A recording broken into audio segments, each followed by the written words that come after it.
Doctor Balu Rathod, Khandesh ॲग्रोमध्ये आपलं स्वागत आहे। पुन्हा एकदा तुम्हाला दाखवतो की जे जुगाड पद्धतीने आपण शेड तयार करतो, या छोट्या गाणी शेतकऱ्याने कशा प्रकारे शेड तयार केलंय हे तुम्हाला मला आज दाखवायचं आहे। कमी भांडवलमध्ये कोंबडी पालन कसं करायचंय तर बघूया आपण। दरवाजापासून सुरुवात आहे त्या शेतकऱ्याची। बघा, दरवाजा सुद्धा हा पूर्ण जो आपला चारा असतो ना, कडबा, त्याच्याने ज्वारीच्या चाऱ्यापासून सुरुवात केलेली आहे। तर मध्ये बघूया आपण एकदा आता पुन्हा। बघा, ही जाळी सुद्धा 7 फुटाची लावलेली आहे त्याने। आणि जाळीला जो टोकर असतो, हा टोकर पूर्णपणे हा बांबू टोकर हा पूर्णपणे कमी खर्चात आणि स्वतः घरच्या वस्तू वापरून त्यांनी केलेलं आहे। ही जाळी फक्त किती 3000 रुपये बंडलने मिळते आपल्याला।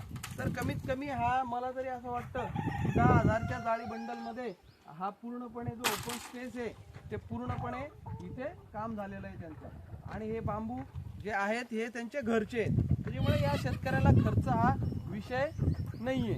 तुम्ही बघू शकतात की पूर्णपणे हा शेड ओपनसाठी केलेला आहे त्यांनी। तर आता आपण बघूया, मध्ये आपण जाऊया की किती छान प्रकारे त्यांनी हवा फिरती राहायला पाहिजे म्हणून बाहेरनं बघूया की किती छान प्रकारे त्यांनी खिडक्या उघड केलेल्या आहेत। तर अशा प्रकारे पण आपण कोंबडी पालन करू शकतो कमी भांडवलामध्ये, कमी खर्चामध्ये।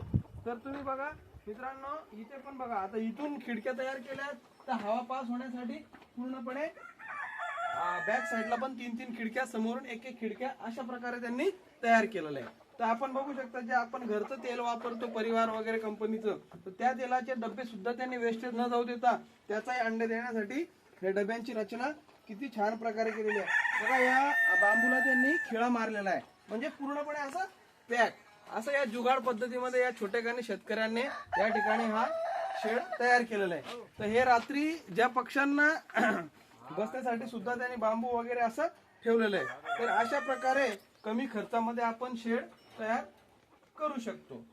धन्यवाद।